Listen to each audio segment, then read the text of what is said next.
This season, let your shoes do the talking. Designer Shoe Warehouse is packed with fresh styles that speak to your whole vibe without saying a word. From cool sneakers that look good with everything, to easy sandals you'll want to wear on repeat, DSW has you covered. Find a shoe for every you from the brands you love, like Birkenstock, Nike, Adidas, New Balance, and more. Head to your DSW store or visit dsw.com today. This summer, healthy habits could lead to big prizes during Symbiotika's summer giveaway. It all starts with supplements that fit your lifestyle, making it easier than ever to stay consistent with your health goals. Not sure where to start? Try out this powerful antioxidant duo. Symbiotika's liposomal glutathione and vitamin C packets support natural detox, brighten skin, and promote lasting energy. It's a simple, convenient way to give your body the support it needs during those long, busy summer days. And the exciting part is, right now, Symbiotika is hosting their biggest giveaway ever for 16 lucky winners. You could drive off in a 2025 Rivian R1S, escape to a luxury wellness retreat for 2, or win a year's worth of Symbiotika products. Don't miss this amazing opportunity. Go to Symbiotika.com/summer sweepstakes for your chance to win. That's Symbiotika.com/summer sweepstakes to enter today. History that doesn't suck is driven by a simple mission: to make learning legit, seriously researched history more accessible through entertaining stories. If you'd like to support the work we do and receive ad-free episodes, bonus content, and other exclusive perks, we invite you to join our membership program. Sign up today for a 7-day free trial at htdspodcast.com/membership or click the link in the episode notes.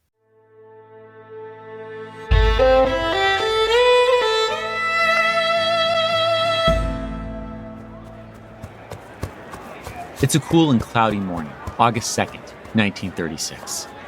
We're in Berlin, Germany, at the Reich Sportsfield Stadium, where Jesse Owens is doing his best to stay warm before his first race.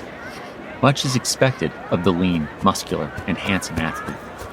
Setting world records in track and field since high school, Jesse has only continued to do so as an Ohio State University student. In fact, just last year, he set 3 world records and tied a 4th within 45 minutes.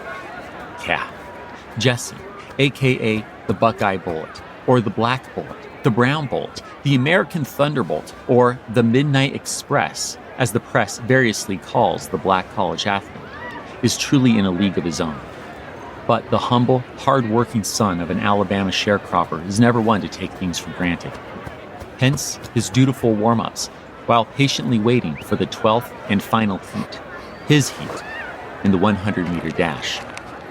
Just before noon, Jesse steps onto the track. Like his competitors from Belgium, Malta, Brazil, and Japan, he takes his lane and lets his fingers sink into the cinder surface, preparing to launch himself with a crouch start.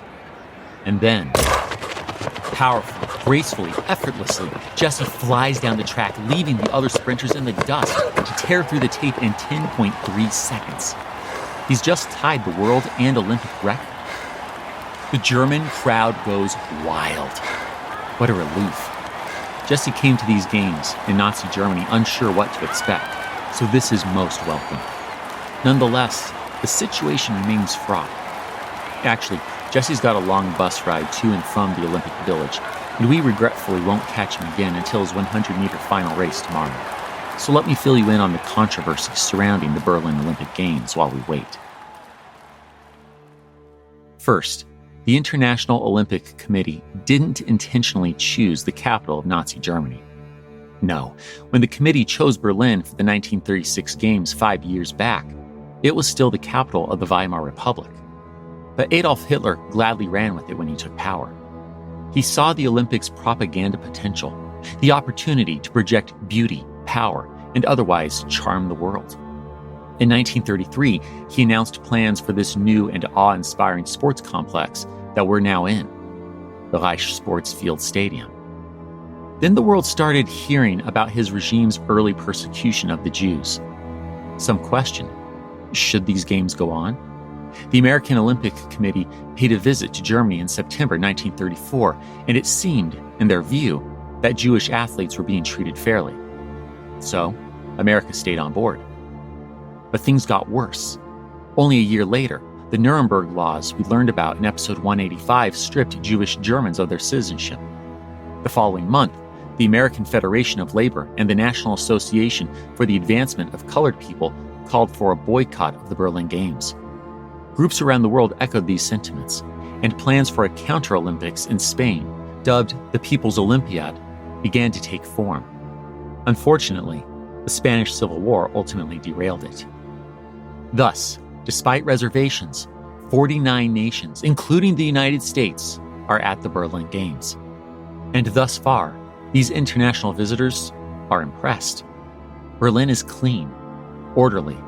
The people look healthy and happy. In fact, some Black American athletes report feeling more welcome in Berlin than in Jim Crow America. But that's just the brilliance of the Nazi propaganda machine. See, none of these guests know that 800 Berlin Roma were recently arrested for simply existing and whisked away. They don't know that, just outside the city, the Sachsenhausen concentration camp is under construction. They don't know the persecution of the Jews is merely on hiatus, that Jewish German organizers and athletes have largely been sidelined, that quote-unquote half-Jewish Helena Meyer is only fencing for Germany to placate the International Olympic Committee, and that many in Germany are terrified of what will come when these games end. That said, everyone knows about the Fuhrer's belief in racial hierarchy, and everyone's curious to see how he'll respond to America's many excellent Black athletes, like Jesse Owens. And with that background, let's watch the Buckeye Bullet run his 100-meter final race. It's now 5 p.m. the following day, August 30th, 1936, and Jesse Owens is stepping onto the track at the Reich Sportsfield Stadium. He's already having an incredible games. He would have set a new world and Olympic record for the 100-meter dash with his 10.2-second finish in the quarterfinal race, had German officials not discounted it due to the strong wind at his back. But was it wind or racism? Hard to say. Nonetheless, Jesse isn't thinking about that, Adolf Hitler, or any other distractions as he crouches in his lane. As he will later say of this moment, "I knew that 10 seconds would climax the work of 8 years. One mistake could ruin those 8 years. So, why worry about Hitler?" Jesse charges forward. His legs all but blur as he zips down the lane. His lead is enormous, and he wins. Once again, Jesse has tied the world and Olympic record for the 100-meter dash, finishing in 10.3 seconds. Victorious atop the podium and crowned in laurels, Jesse stands in his USA sweatsuit, solemnly saluting as the Star-Spangled Banner plays and the Stars and Stripes rise. He'll later call this the happiest moment of his entire career. But afterward, as Jesse steps away from the podium, he looks up into the stands, and is that the Fuhrer looking at him? Jesse thinks so. And is Adolf smiling and waving, saluting? The tired and excited athlete will never be able to say for sure, but Jesse waves back. So begins Berlin's Olympic and Propaganda Games.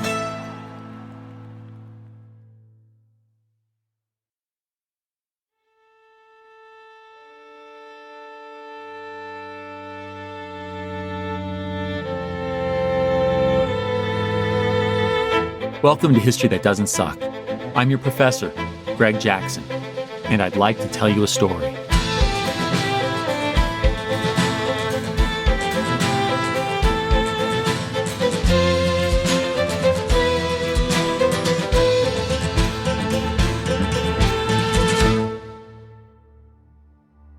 The 100-meter dash was but the first win for Jesse Owens. He leaves the Berlin Games with 4 gold medals, a feat unmatched by another athlete for 48 years. And did this upset Adolf Hitler? While we don't have the sources to prove it, and the claim that the Fuhrer expressly refused to shake Jesse's hand is a myth, Nazi propaganda minister Dr. Joseph Goebbels was livid.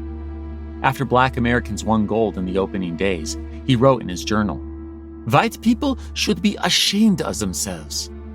So much for white supremacy, huh? But as thrilling as Jesse's performance was, the games leave a deadly legacy. Jesse's fast-made German friend, long jumper Karl Ludwig, will die in the war to come.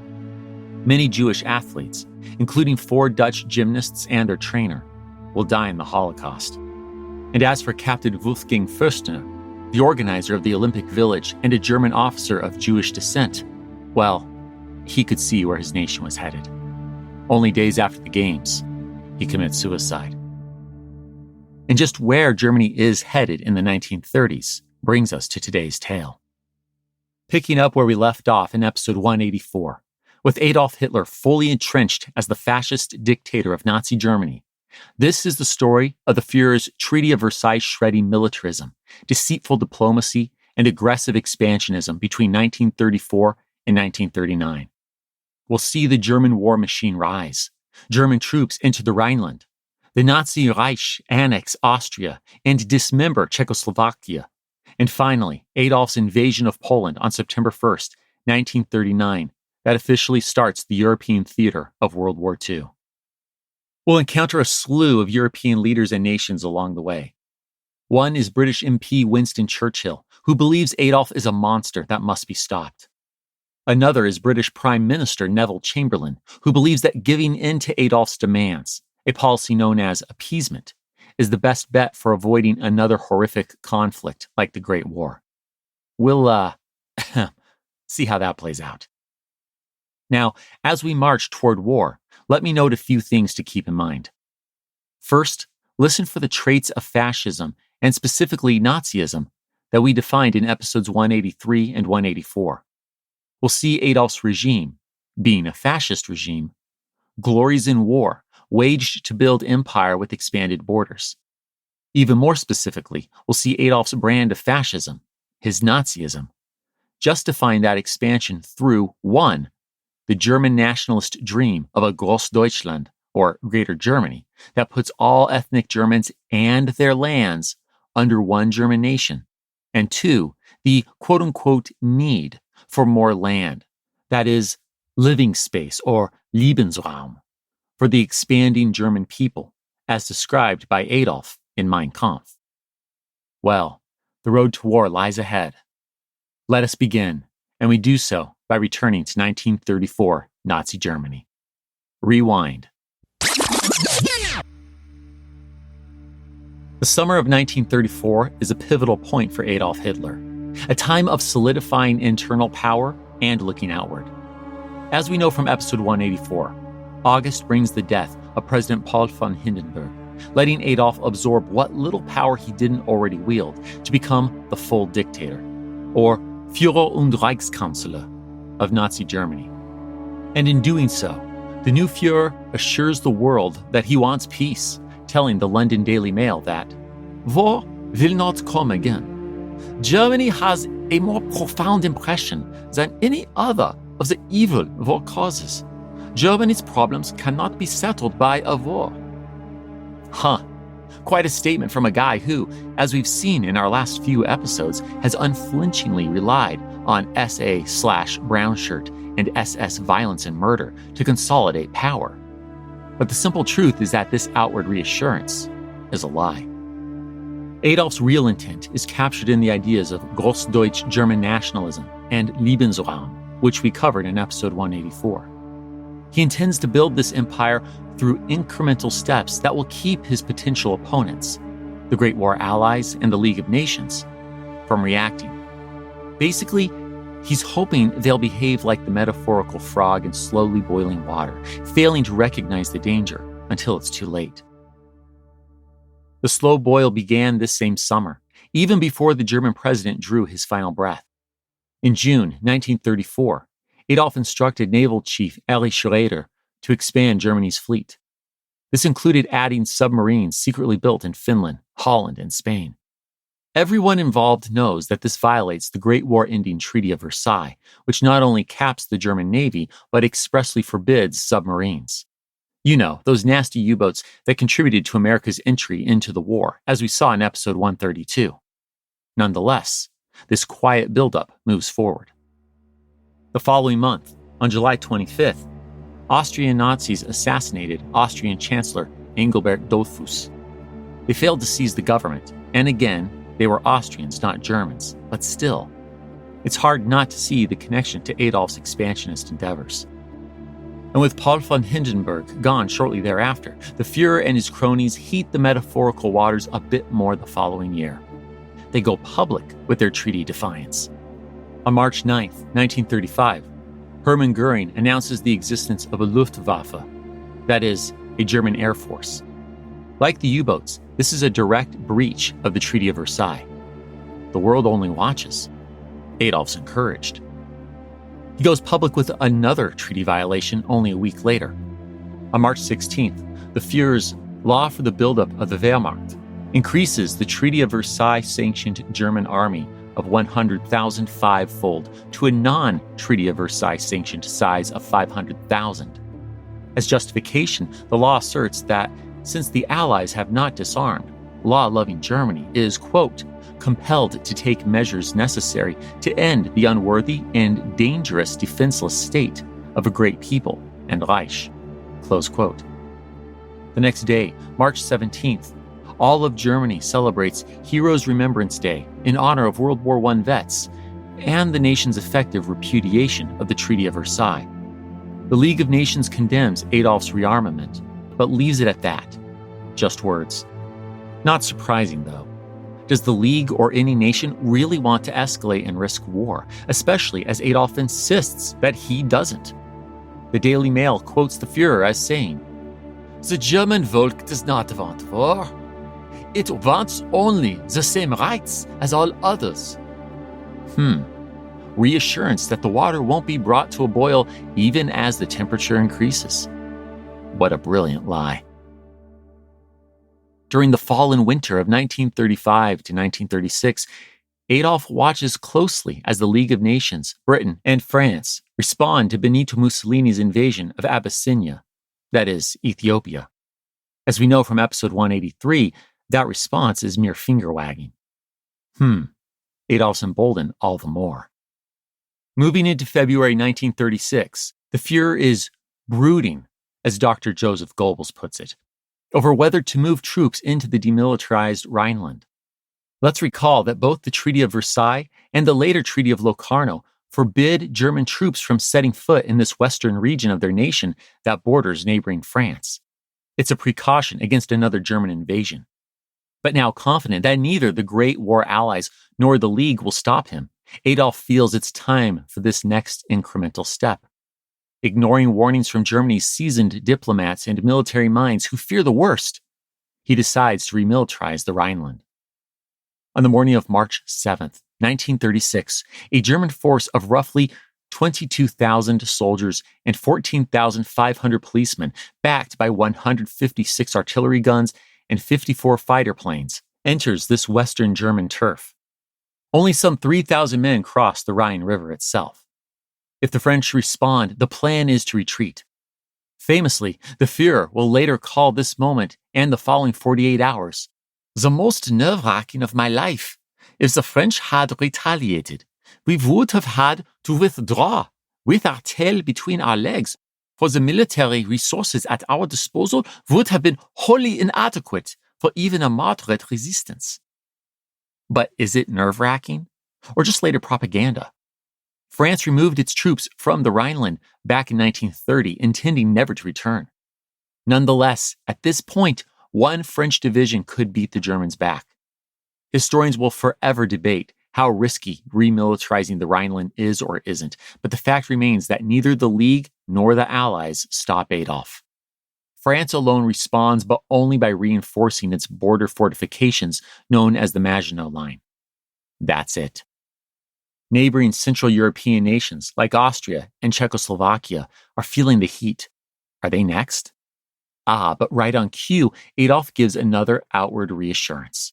On July 11th, 1936, the Austro-German agreement reaffirms Germany's approval of Austrian sovereignty, even if it notes that Austria will act as a quote-unquote German state in matters of foreign policy. But that's the public section, mind you. The private, unpublished clauses note that Austria will grant amnesty to Nazi political prisoners and appoint Nazi sympathizers to positions of political power. Sounds like Austria is being brought to a slow boil. Meanwhile, the outward charm offensive continues. That same summer of 36 brings the world to Berlin for the Olympic Games with all the impressive propaganda that we heard about in this episode's opening. Newly appointed German ambassador to Britain, Joachim von Ribbentrop, talks a big game about amicable relations. But at the same time, the Fuhrer's new 4-year plan is calling for Germany to be politically and economically ready for war by 1940. Indeed, Nazi Germany signs 2 key pacts that fall in preparation for the coming conflict. First is the Rome-Berlin Axis of 1936, which, as we know from the end of episode 183, coins the term Axis powers. Though an informal alliance, it marks Italy's shift away from the Allies and toward the embrace of Nazi Germany, including an implicit acceptance of Adolf's aspirations to absorb Austria and otherwise expand. Second is the Anti-Comintern Pact with Japan, which, according to Ambassador Ribbentrop, will help, quote, defend Western civilization, close quote. By Western, he means anti-communist. It's really an anti-Soviet Union pact, as we see in the pact's non-published, that is, secret, clauses. Emboldened all the more, the Fuhrer uses his speech to the Reichstag on January 30th, 1937, to announce the withdrawal of the German signature from the Treaty of Versailles. I hereby declare that the section of the Versailles Treaty which deprived our nation of the rights that it shared on an equal footing with other nations and degraded it to the level of an inferior people found its natural liquidation in virtue of the restoration of equality of status. He also notes the successes of the Nazi Revolution in Germany as compared to what he calls the bloody fascist revolution in Italy. Yeah, it seems Adolf's still salty about Benito treating him as a lesser earlier on, even though the two are now allies.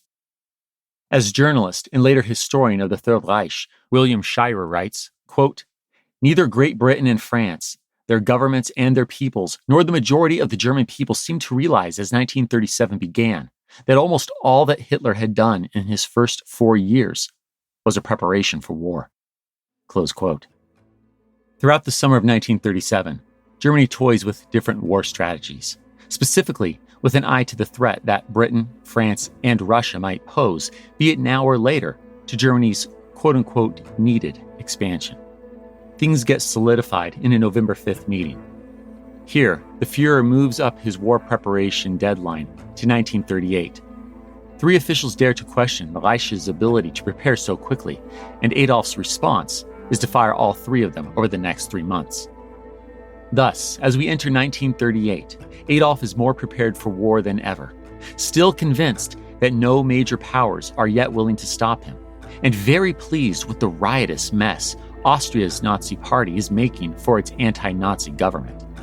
Indeed, eager as he is to move on both Czechoslovakia and Austria, the Fuhrer will start by fulfilling the long-held German nationalist dream of a Grossdeuschland, a greater Germany that includes his native Austria. And he'll do it whether Austria wants it or not. It's Saturday morning, February 12th, 1938. We're just north of the Austrian border, among the Bavarian Alps, just outside Berchtesgaden, Germany, where Austria's Chancellor, Kurt Schuschnigg, is just arriving at Adolf Hitler's vacation home, known as the Berghof. Approaching the villa, the light-haired, bespectacled, and faintly mustachioed Austrian sees his counterpart, Nazi Germany's Chancellor, or the Fuhrer, waiting for him on the steps, and dressed like a brown shirt. The imagery is not lost on Kurt, who now personifies Mary Howitt's poem, The Spider and the Fly. In this case, he is the fly, Adolf's the spider, and this picturesque villa is the parlor. Soon alone, the 2 leaders discuss Austrian sovereignty, and the Fuhrer isn't above making harsh statements to the Chancellor. You have done everything to avoid a friendly policy. The whole history of Austria is just one uninterrupted act of high treason. I am absolutely determined to make an end of all this. The German Reich is one of the great powers, and nobody will raise his voice if it settles its border problems. A seasoned politician and well-bred Austrian, Kurt threads the needle between placating kindness and standing his ground. But the Fuhrer doesn't dither. He reminds Kurt that, I have only to give an order, and in one single night, all your ridiculous defense mechanisms will be blown to bits. I would very much like to save Austria from such a fate, because an action would mean blood. He asks the Austrian Chancellor to consider his terms as they break for lunch without Adolf actually laying out said terms. Apparently, that's an afternoon thing. After lunch, Foreign Minister Joachim von Ribbentrop presents Kurt with a 2-page document containing these so-called terms. They call for amnesty for Austrian Nazis, the appointment of Austrian Nazi Arthur Seyss-Inquart as Minister of Security, and early steps to integrate Austria with Germany's economy and foreign policy. All of this is to happen within the week. The Austrian Chancellor is appalled. Austria would be reduced to a mere satellite state of Germany. But there's little he can do. And as Kurt steps into the study, or might we say spiderweb, Adolf makes sure he knows it. Herr Schuschnigg, here is the draft of this document. There is nothing to be discussed. I will not change one single iota. You will either sign it as is and fulfill my demands within 3 days, or I will order the march into Austria. Looking for an out, Kurt reminds Adolf that only Austria's president can sign such an agreement. He says he'll have to take the papers back home. Adolf flies into a rage as he yells for General Wilhelm Keitel. What is his intention? Arrest? Murder? The general's presence scares the Austrian chancellor into signing. Heartbroken, Kurt recognizes that this means nothing else but the complete end of the independence of the Austrian government. It's a whirlwind of a month. With the imminent threat of a Nazi military invasion hanging over him, President Wilhelm Miklas begrudgingly accepts this so-called Berchtesgaden Agreement on February 15th. Adolf Hitler is pleased, and on February 20th, a mere 8 days after he terrified the Chancellor into signing these harsh terms, he gives a speech to the Reichstag in which he calls it, quote-unquote, unbearable that 10 million fellow ethnic Germans beyond Nazi Germany's borders are not under the, quote-unquote, protection of the German Reich. Now he's publicly admitting, even if through slightly veiled words, that he means to annex Austria and Czechoslovakia's heavily German Sudetenland. And since this speech was broadcast on the radio, Austrian and Sudeten Nazis heard it loud and clear. Both groups are now rioting in support of a Nazi takeover. This is when Kurt Schuschnigg finds his backbone. 4 days later, on the 24th, the fortified Austrian chancellor answers that Austria has reached a moment where we must call a halt and say, thus far and no further. On Wednesday, March 9th, he declares that he'll put the question of annexation to the Austrian people with a plebiscite. It will be held in 4 days, on Sunday the 13th. The Fuhrer is furious. The next day, Thursday, March 10th, he decides that he'll occupy Austria militarily before Sunday's plebiscite. He acts immediately. At 5:30 a.m., Friday, March 11th, Chief of Police Dr. Michael Skube wakes Chancellor Kurt Schuschnigg with dire news. Germany is amassing forces on the border. Good God. By 2 p.m., Austria's leaders concede. The plebiscite is called off. But that's not good enough now. Amid a series of calls between Germany and Austria, Adolf adds that Kurt must resign so that the Nazi puppet already elevated to Minister of Security, Arthur Seyss-Inquart, can replace him as Chancellor. Kurt burns with anger. But what can he do? It's this or the sword for the Austrian people. He resigns that afternoon. By 5 p.m., President Wilhelm Miklas reluctantly accepts the resignation, but doesn't appoint the Fuhrer's selected successor, instead declaring, Austria alone determines who is to be the head of government. But reality is in the airwaves, as the president has his recently resigned chancellor, Kurt Schuschnigg, make a final radio broadcast to his country at 7:50 p.m. President Miklas has asked me to tell the people of Austria that we have yielded to force since we are not prepared, even in this terrible hour, to shed blood. We have decided to order troops to offer no resistance. So I take leave of the Austrian people. God protect Austria. Around midnight, President Miklas reluctantly appoints Arthur Seyss-Inquart as Chancellor of Austria.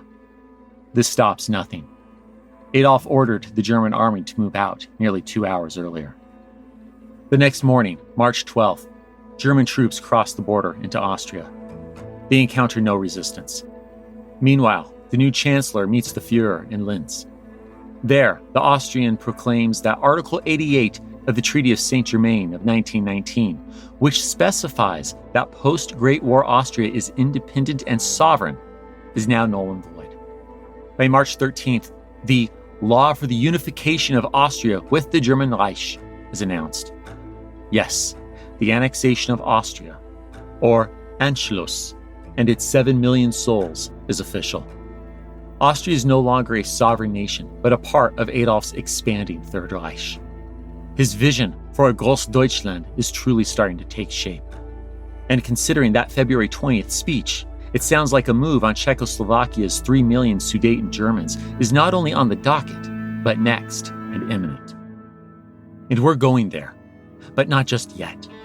First, I need to introduce you to one man in the Western world who isn't a metaphorical frog, who does see that the Nazi waters washing over Austria are threatening to boil the entire continent. He's just a backbench parliamentarian at the moment, but he, his cigars, and his poodle, Rufus, are destined for far more in our story. Ladies and gentlemen, I give you the British Bulldog, Winston Churchill. Buying a car in Carvana was so easy. I was able to finance it through them. Whoa, wait, you mean finance? Yeah, finance. Got pre-qualified for a Carvana auto loan, entered my terms, and shot from thousands of great car options all within my budget. That's cool, but financing through Carvana was so easy. Financed. Done. And I get to pick up my car from their Carvana vending machine tomorrow. Financed. Right, that's what I said. You can spend time trying to pronounce financing, or you can actually finance and buy your car today on Carvana. Financing subject to credit approval. Additional terms and conditions may apply. Get smoother, brighter skin instantly in one easy step. Dermalogica's daily microfoliant gives you the smooth, glowy skin you want without damaging your skin barrier. This gentle exfoliating powder activates with water to smooth out rough texture and brighten skin. It's powerful enough to deliver results, yet gentle enough to use every single day, even on sensitive skin. See the results for yourself. Visit Dermalogica.com and use code SMOOTH at cart for an exclusive free gift with $65 purchase. At Maurice's, we're all about great jeans. You know, the ones that fit you just right. The ones that simply make you feel good. Because you don't just wear jeans, you live in them. Find great jeans starting at $29.90 in stores and at Maurice's.com.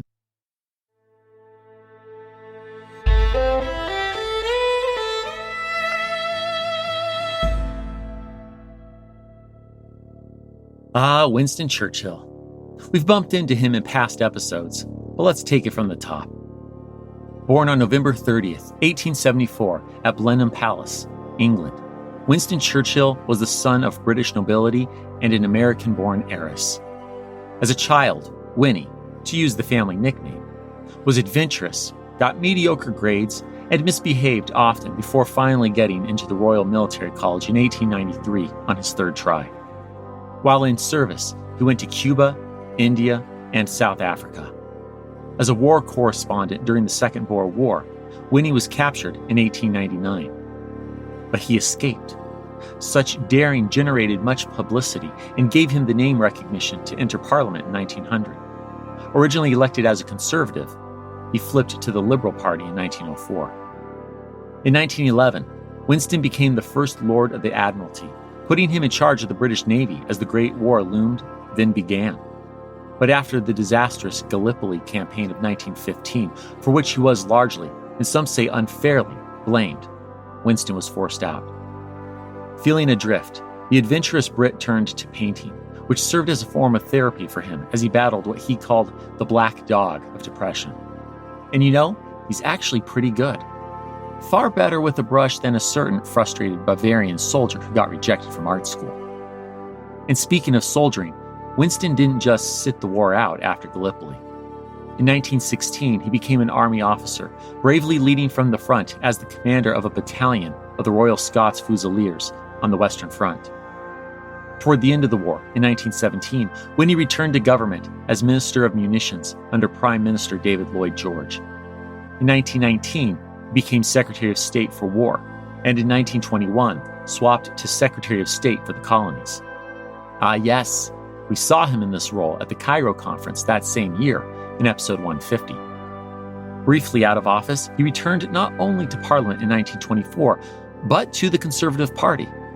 Indeed, few politicians have or ever could flip parties like Winston, or as he puts it, anyone can rat, but it takes a certain amount of ingenuity to re-rat. The newly rechristened Conservative served as Chancellor of the Exchequer, that is, Chief Finance and Economic Minister, for the next 5 years, until 1929. Notably, Chancellor Churchill put Britain back on the gold standard in 1925, a decision that, as we know from episode 172, was the conventional wisdom of the day, but ultimately backfired, helping to fuel the Great Depression. And with the fall of the Conservative government in 1929, we've returned to our present, and to what Winston Churchill knows as his wilderness years, the 10-year period from 1929 to 1939, in which the cigar-loving Brit retains his seat in Parliament but has no government position.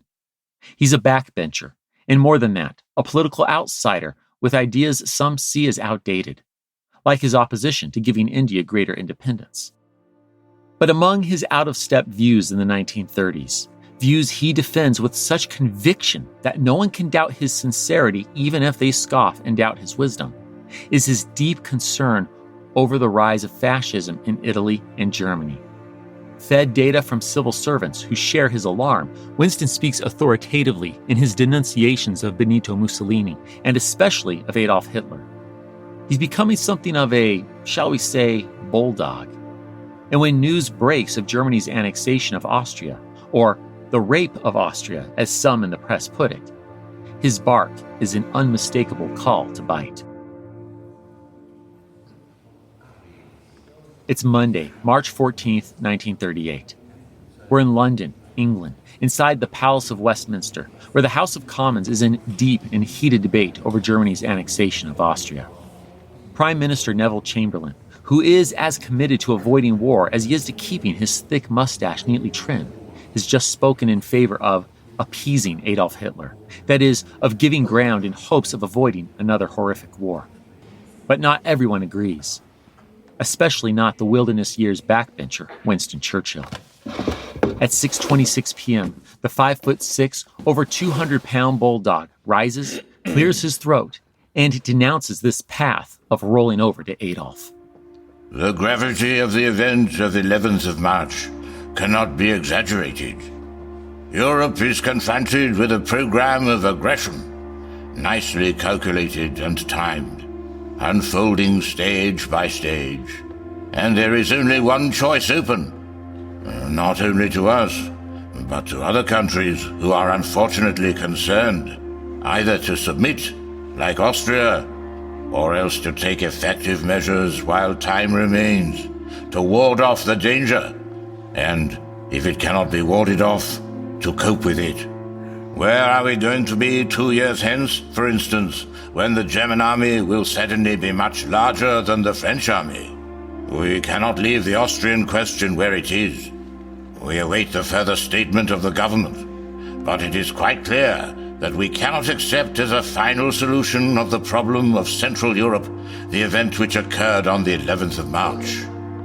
I wanted to make this point. It is the only point of detail that I shall venture to make, that we are not in a position to say tonight, the past is the past. We cannot say the past is the past without surrendering the future. If a number of states were assembled around Great Britain and France in a solemn treaty for mutual defense against aggression, if they had their forces marshaled in what you may call a grand alliance, if they had their staff arrangements concerted, if all this rested, as it can honorably rest, upon the covenant of the League of Nations, agreeable with all the purposes and ideals of the League of Nations, if that were sustained, as it would be, by the moral sense of the world, and if it were done in the year 1938, and believe me, it may be the last chance there will be for doing it, then I say you might even now arrest this approaching war. Then perhaps the curse which overhangs Europe would pass away. Finishing his bold call to preserve peace by preparing for war at 6:54 p.m., Winston returns to his seat. But the debate isn't over. No, it'll go late tonight, and in many ways continue for the foreseeable future. I know, from a 21st century perspective, it feels obvious that nations such as Britain and France, or even the all but unconcerned United States, should see that war with Nazi Germany is coming. But that's hindsight talking. Right now, in 1938, Winston Churchill's boldness is an outlier. Filled with horrific memories of the Great War, most leaders are still hoping and praying to avoid a second such global catastrophe. Hence, they've let Adolf Hitler take Austria. But can they continue to maintain peace as the Fuhrer casts his gaze at Czechoslovakia's Sudetenland? We cracked the door on this particular move with Adolf's February 20th speech, but let me give you a little background. As I trust you recall from episode 147, the Versailles Treaty formed Czechoslovakia in 1919. Well, it's now one of the most liberal, progressive, and democratic states in Central Europe, but also faces the challenge of being home to a mix of nationalities. Not just Czechs and Slovaks, but Hungarians, Poles, and yes, some 3 million Germans. These Germans are mostly concentrated along the western curve of the country's border with newly expanded Nazi Germany, in the mountainous region known as the Sudetenland. Hence, they're known as Sudeten Germans.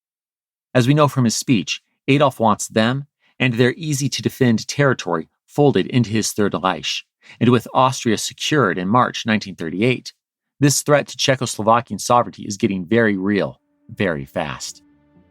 Over the weekend of May 20th, Prague hears unconfirmed but alarming reports that German troops in Saxony are concentrating along Czechoslovakia's northwestern border.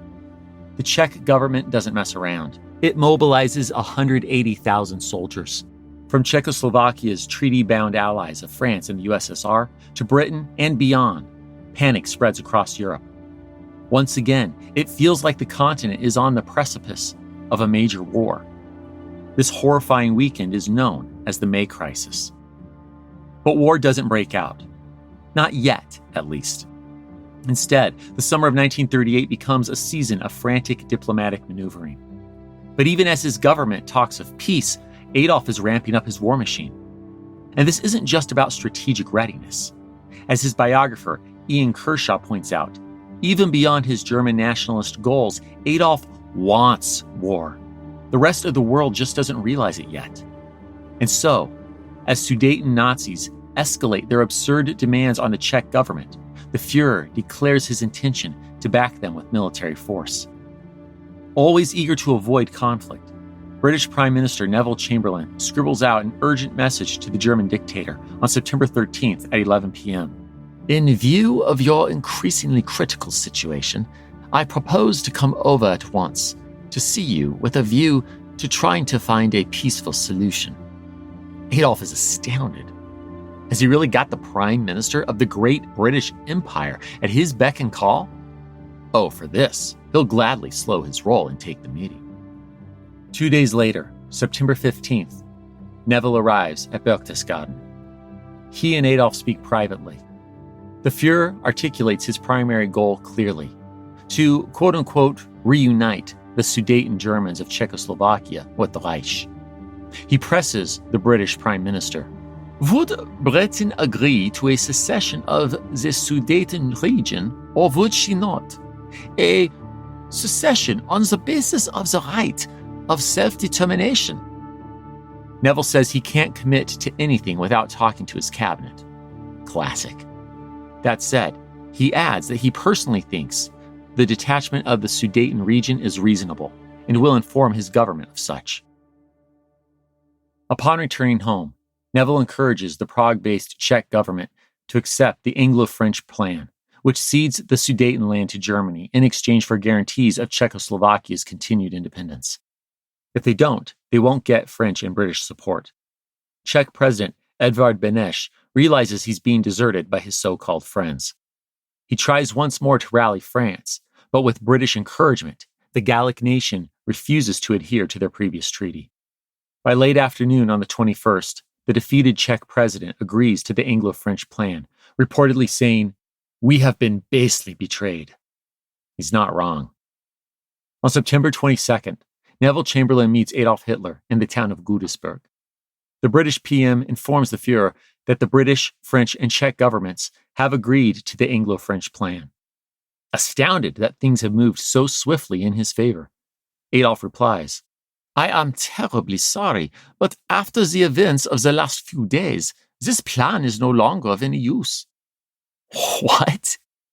See, Adolf wants military occupation. He wants to prove that his German Reich is more powerful than the quivering Western powers, so desperate to do anything to avoid war. The very next morning, September 23rd, Czech President Edvard Beneš announces a mobilization of his nation's troops. Yes, the whole agreement is down the drain. Meanwhile, Adolf declares that he'll have the Sudetenland one way or another, and Czechoslovakia has until 2 p.m. on September 28th to make that annexation peaceful. Like I said, the Fuhrer's itching for war. A volley of angry notes fly back and forth between Germany and England. On Black Wednesday, September 28th, Hermann Göring declares, "A great war can hardly be avoided any longer."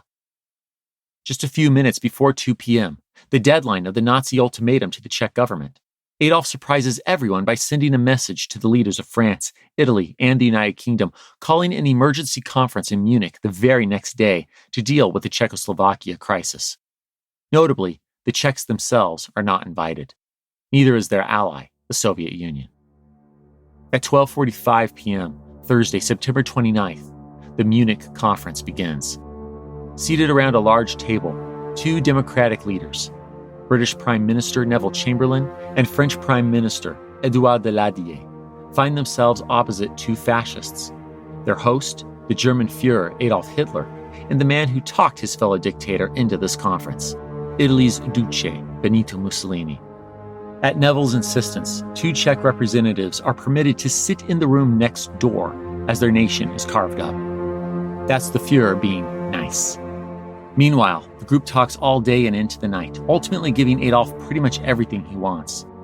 The Sudetenland is not only his, but it's coming faster and with less strings attached than the original Anglo-French plan. At 10 p.m., British delegation members present this fait accompli to the two Czechs, adding that if they don't accept that their country must immediately evacuate much of the Sudetenland, you will have to settle your affairs with Germany absolutely alone.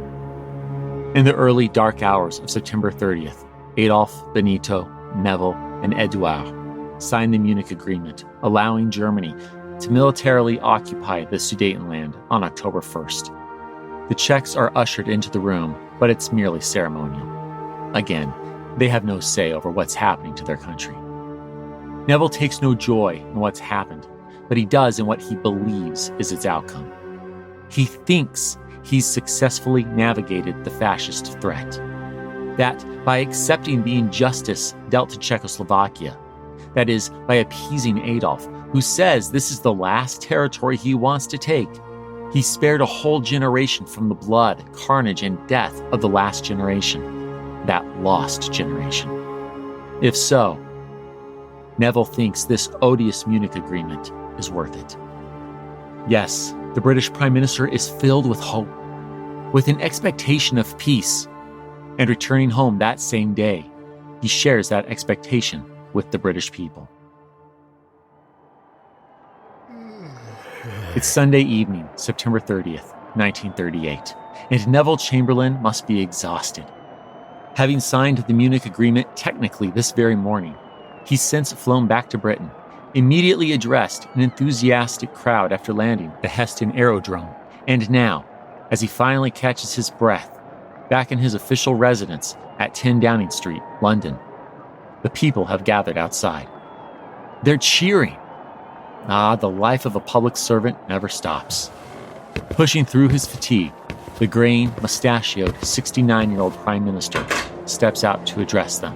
My good friends, This is the second time in our history that there has come back from Germany to Downing Street peace with honor. I believe it is peace for our time.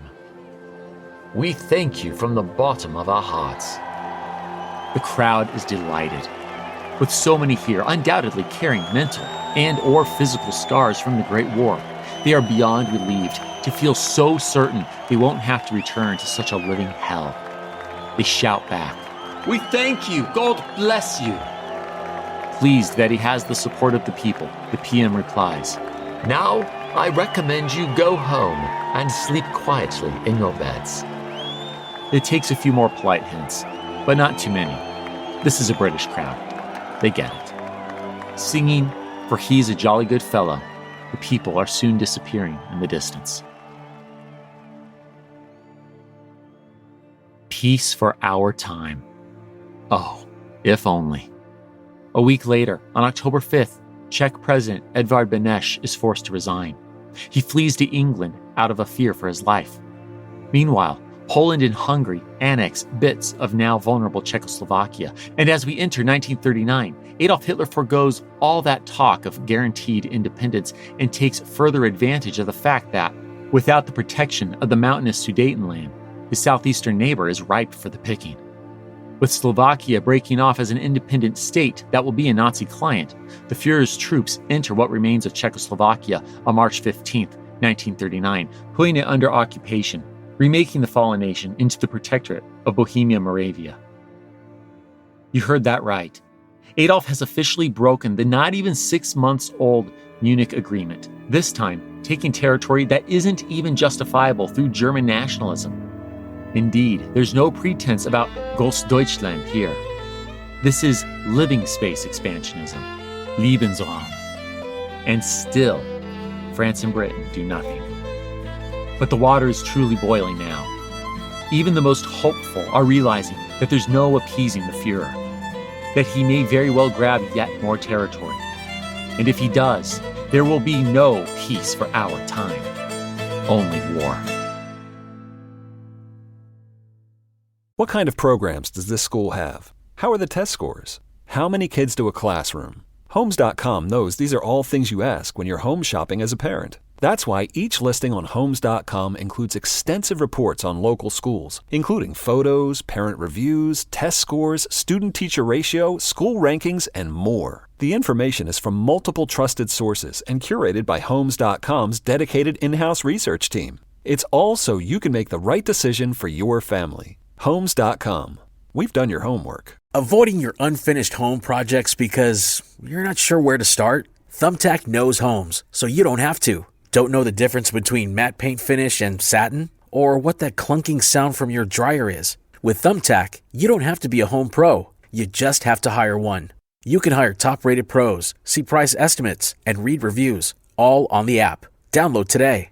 I'm no tech genius, but I knew if I wanted my business to crush it, I needed a website now. Thankfully, Bluehost made it easy. I customized, optimized, and monetized everything exactly how I wanted with AI. In minutes, my site was up. I couldn't believe it. The search engine tools even helped me get more site visitors. Whatever your passion project is, you can set it up with Bluehost. With their 30-day money-back guarantee, what have you got to lose? Head to Bluehost.com to start now.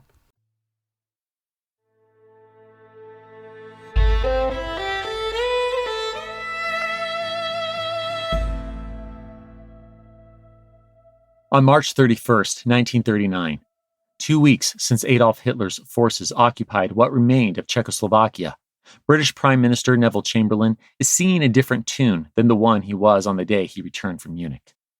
He tells the House of Commons, "In the event of any action which clearly threatened Polish independence, and which the Polish government accordingly considered it vital to resist within their national forces, His Majesty's government would feel themselves bound at once to lend the Polish government all support in their power. I may add that the French government have authorized me to make it plain that they stand in the same position in this matter." Yeah, Neville gets it now. He's already rejected 2 Soviet offers to counter Nazi expansionism, And while Poland isn't exactly blameless, having opportunistically grabbed territory from Czechoslovakia, it's clear the Fuhrer's ambitions are boundless.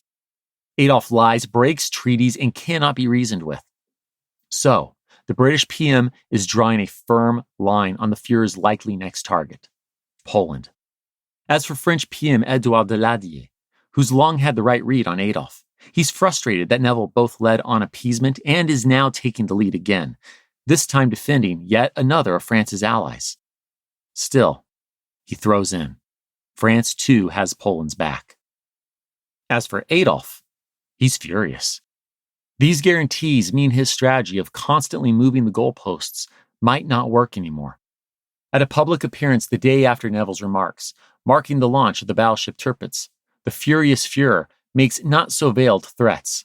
When they say in other countries that they will arm and will keep arming still more, I can tell those statesmen only this: me, you will never tire out. I am determined to continue on this road. And continue the Fuhrer does. On April 28, 1939, Germany withdraws from its 5-year-old non-aggression pact with Poland. Less than a month later, on May 22nd, Germany and Italy signed the Pact of Steel, an agreement that elevates their Axis friendship to a full-blown military alliance. And only a day after that, on May 23rd, Adolf declares to his military chiefs that he's burning his boats. War is inevitable. The threat of Britain, France, or even the USSR won't stop him. In the name of lebensraum, he's taking Poland. But the Fuhrer also notes that our objectives must be kept secret from both Italy and Japan. Man, cloak and dagger, even with his alleged friends. The summer of 1939 quickly shapes up as one of war prep and careful statecraft. The USSR enters talks with Britain and France, while Nazi Germany scrambles to beat the Western democracies to the punch, signing non-aggression pacts with Denmark, Latvia, and Estonia. Though how anyone still takes the Fuhrer at his word is beyond me. Meanwhile, Germany and Russia are also in talks, and by June 15th, Adolf has a plan for invading Poland. It remains top secret, though, even as the Hungarian premier assures the Fuhrer of Hungary's support in July, but urges caution with Hungarian lives. But finally, in an August 11th through 13th meeting, Adolf has his foreign minister, Joachim von Ribbentrop, inform Italian foreign minister, Galeazzo Ciano, who's also Il Duce's son-in-law, of Germany's intent to take Poland. Fully aware this could mean war, the Italian asks what the Reich really wants. Ribbentrop stares back and exclaims, "We want war!" And as we know from the last episode, it's less than 2 weeks later, on August 23rd, that Adolf mitigates his worry of a two-front war with the Molotov-Ribbentrop Pact. We won't rehash this Nazi-Soviet agreement, except to recall that Joseph Stalin doesn't trust Adolf. There are probably 1 million Gulag prisoners he trusts more. But he knows this non-aggression pact, with its secret clause to divide Eastern Europe, including Poland, will buy him time to keep preparing for the inevitable war to come. Inevitable indeed. As the last week of August begins, Italy's Duce, Benito Mussolini, gets cold feet about his allies' planned attack. British Prime Minister Neville Chamberlain does his diplomatic best to talk Adolf down, and Poland, determined to stand against the Nazi monster in a way that neither Austria nor Czechoslovakia dared, musters a 700,000-man army to defend its sovereignty, all as Britain and France affirm that this time they won't cower. They stand with Poland. The Fuhrer only slightly hesitates. On August 26th, he tells the Army High Command, "Get everything ready for morning of 7th Mobilization Day, attack starting September 1st. Late on August 30th, Foreign Minister Ribbentrop meets the British ambassador to Germany, Neville Henderson, in Berlin, and speed reads, in German, a 16-point ultimatum for Poland. Henderson catches fragments. Germany wants the return of the formerly German-ruled free city of Danzig, some points about German Poles. But Ribbentrop refuses to hand over the document, then claims the offer is void because no Polish plenipotentiary showed up for this all-but impromptu meeting. The Brit nearly punches him. But the truth is, this ultimatum was never meant to be taken. Again, Adolf Hitler wants war. A little past noon on August 31st, the Fuhrer follows the previous night's charade of peace talks by issuing his Directive No. 1 for the conduct of war. It reads in part, "Now that all the political possibilities of disposing by peaceful means of the situation on the eastern frontier, which is intolerable for Germany, are exhausted, I have determined on a solution of force. The attack on Poland is to be carried out." But Adolf won't just invade. He and his cronies have one more propagandic trick up their field gray sleeves to feign justification for this invasion.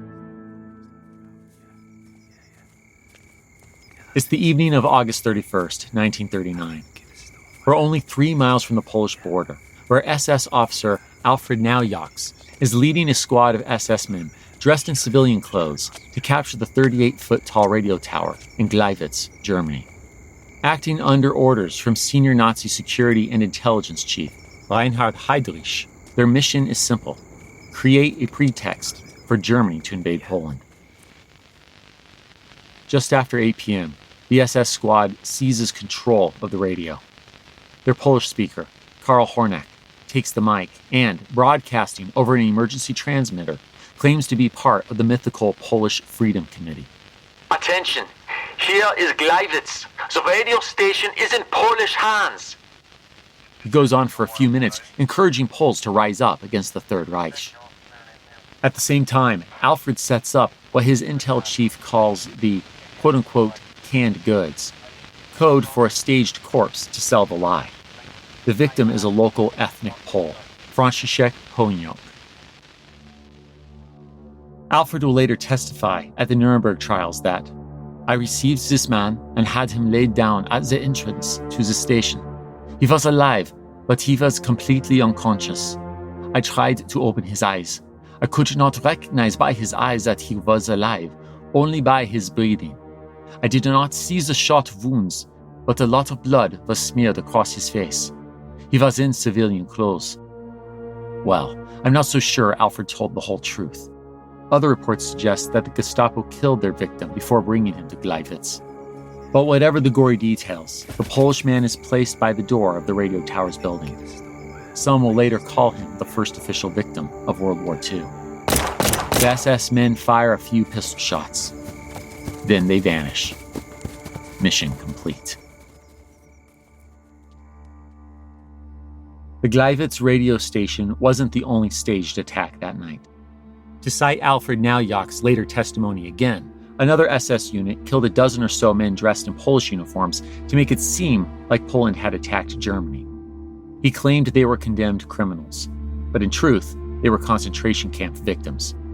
The Nazis used these staged incidents to claim that Germany is the victim of Polish aggression, that their move against Poland is merely a counterattack to protect their nation and ethnic Germans.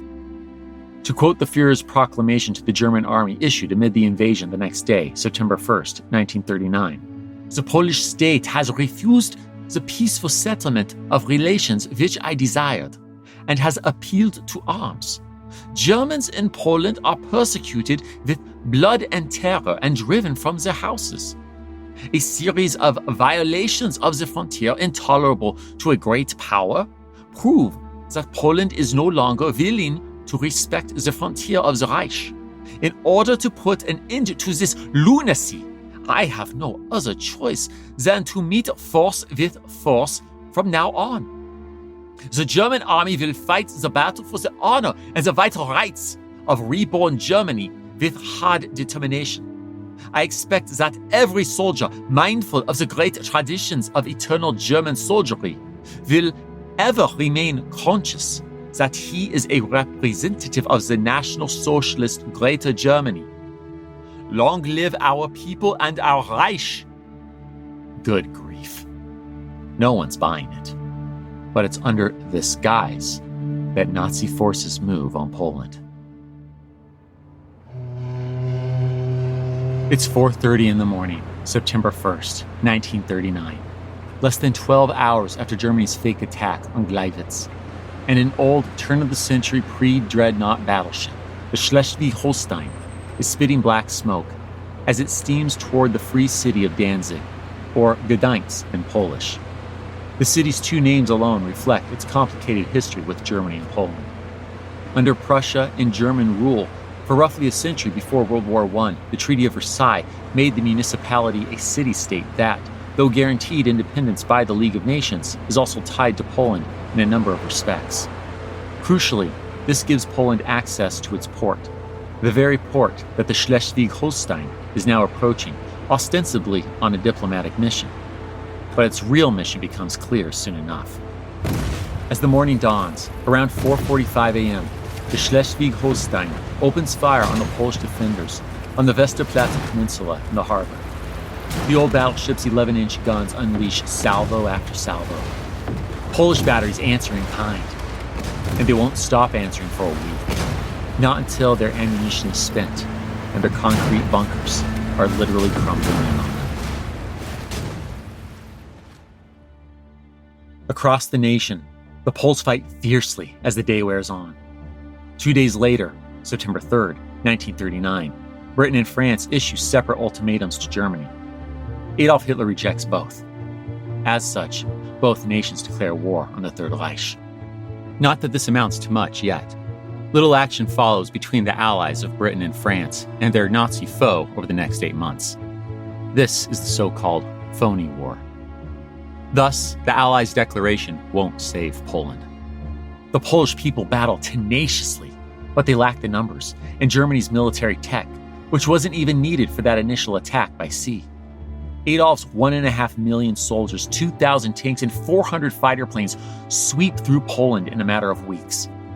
The Soviet invasion from the east on September 17th only adds fuel to the fire, but the Nazi war machine moves like lightning. And that's intentional.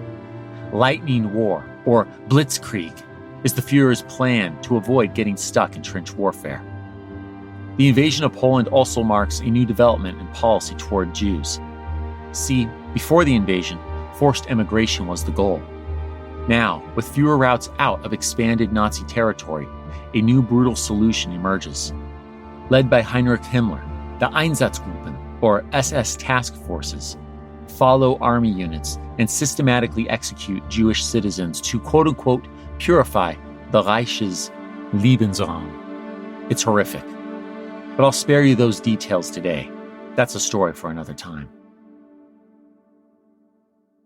But reflecting on today's tale, we've seen that between 1934 and 1939, the Fuhrer did indeed make metaphorical frogs of European leaders as they failed to grasp just how insatiable his lust for expansion, powered by dreams of a Grossdeuschland and Lebensraum, truly was. Repeatedly, they failed to grasp just how dishonest Adolf could be. Sadly, as well-intentioned as Neville Chamberlain might have been, his appeasement was the wrong approach. Instead, it was Winston Churchill who got it right, realizing that this isn't a time for peace, but war. But as the British Parliament moves its seemingly prescient cigar-chewing bulldog, Winston Churchill, from the backbench to the position of Prime Minister, as the Nazi war machine blitzkriegs through nations, drops bombs on Britain, and hundreds of thousands of Allied troops pray to God for a miracle on the beaches of Dunkirk, what does this second total war in the first half of the 20th century, now spreading across Europe, mean for the nation that this podcast is really about, the United States? That's exactly the question we'll start to unravel next time.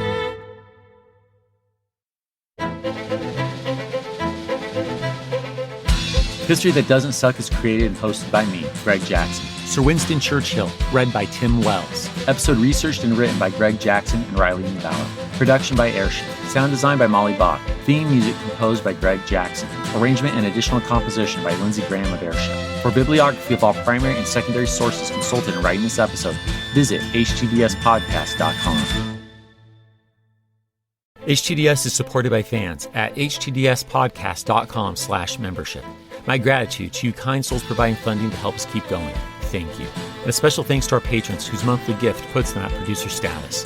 Ahmad Chapman, Andrew Neeson, Anthony Pope, Art Lane, Bob Stinnett, Brad Davidson, Brian Goodson, Bruce Hibbard, Charles Clendenden, Charlie Mages, Christopher Merchant, Christopher Pullman, Colleen Martin, Dan G., David Rifkin, Durante Spencer, Elizabeth Chris Jansen, Ellen Stewart, Ernie Lowmaster, G2303, Jeffrey, George Sherwood, Gareth Griffin, Henry Brunges, Holly Hamilton, Jake Gilbreth, James Bledsoe, James Blue, Jeffrey Moots, Jennifer Ruth, Jessica Popick, Joe Dobas, John Boovy, John Frugal Dougal, John Keller, John Messmer, John Oliveros, John Ridlevich, John Schaefer, Jonathan Sheff, Jordan Corbett, Joshua Steiner, Justin M. Spriggs, Justin May, Karen Bartholomew, Carol Freeman, Ken Culver, Kim R., Kristen Pratt, Kyle Decker, L. Paul Goringer, Lawrence Neubauer, Linda Cunningham, Mark Ellis, Matt Siegel, Nate Seconder, Nick Cafferel, Noah Hoff, Owen W. Sedlak, Reese Humphreys Wadsworth, Rick Brown, Robert Drazovich, Brock Day, Sarah Trewick, Saren Thiessen, Sean Baines, Stacy Ritter, Steve Williams, The Creepy Girl, Thomas Churchill,